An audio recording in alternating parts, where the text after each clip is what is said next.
From Cagayan de Oro to Lipad, Maynila. So, hi guys!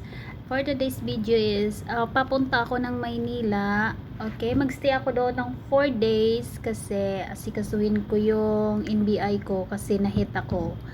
Kay meron akong kaparehong pangalan, so no choice, kailangan kong pumunta sa Maynila. Even connecting na yung pabalik ko, kailangan kong mag-sacrifice na pumunta sa Maynila kasi yung ticket ko is 11, tapos yung schedule ko sa NBI is 15, so kailangan kong pumunta sa main para ma-release agad at makalipad ako kasi walang refundable ang ticket ko pa Kuwait. So yes, ito ay pabalik Kuwait, pero magstay muna ako ng Maynila ng mga 4 days. Yes, okay.